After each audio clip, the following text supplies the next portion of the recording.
Praise the lord. నేను మంచి మనసుతో కొంతమందికి సహాయం చేశానండి. నేను మంచి మనసుతో కొంతమందికి మేలు చేశానండి. నా జీవితంలో వాళ్ళు నన్ను విడిచి వెళ్ళిపోయారండి అని బాధపడుతున్నావా?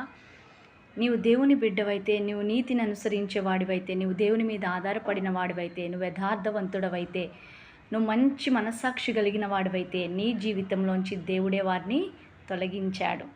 అబ్రహాము జీవితంలో ఆశీర్వాదానికి అడ్డముగా ఉన్నాడు లోతు.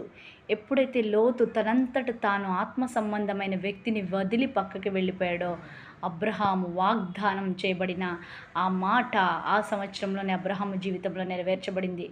అట్లాగే మోయాబు ప్రాంతంలో ఉన్న రూతు, ఆ మోయాబు ప్రాంతంలో ఉన్న తన ఇంటి వారి నుంచి దేవుడు వేరు చేశాడు. ఎందుకంటే ఆమె దేవుని మీద ఆధారపడిన వ్యక్తి మోయాబులో నుండి తీసుకొచ్చి బెత్లెహేములో నాటాడు. గొప్ప ఆశీర్వాదమును దేవుడు అనుగ్రహించాడు. నీ జీవితంలో కొంతమంది వ్యక్తుల వలన, కొంత లోక సంబంధమైన వ్యక్తులు, శరీర సంబంధమైన వ్యక్తులు, అబద్ధికులు, యథార్థత లేని వ్యక్తులు నీతో సహవాసం చేయటం ద్వారా నీవు అనేకమైన ఆశీర్వాదాలు పొందుకోలేకపోతున్న మంచి మనస్సాక్షి కలిగిన వ్యక్తివైతే నిశ్చయంగా నీ జీవితంలోంచి దేవుడే వారిని దూరం చేస్తున్నాడు.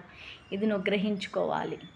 నీ జీవితంలో మంచి మనస్సాక్షి, యథార్థత, పరిశుద్ధత కలిగిన వాడవైతే నీ జీవితంలో దేవుడు వారిని దూరం చేస్తున్నప్పుడు నువ్వు దేవుని వైపు చూడు. అది నీ మేలు కొరకే.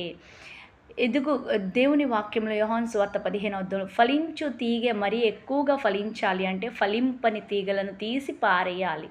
నీ జీవితంలో ఏదైతే ఫలించడానికి ఆటంకంగా ఉన్నాయో, స్నేహితులు కావచ్చు, ఏదైనా కావచ్చు, వాటిని తొలగించే పని దేవుడిది. కాబట్టి ధైర్యంగా ముందుకు వెళ్ళిపో. కొంతమంది స్నేహం పోయిందని, కొంతమంది యొక్క మంచి చేస్తే వాళ్ళు నన్ను దూరం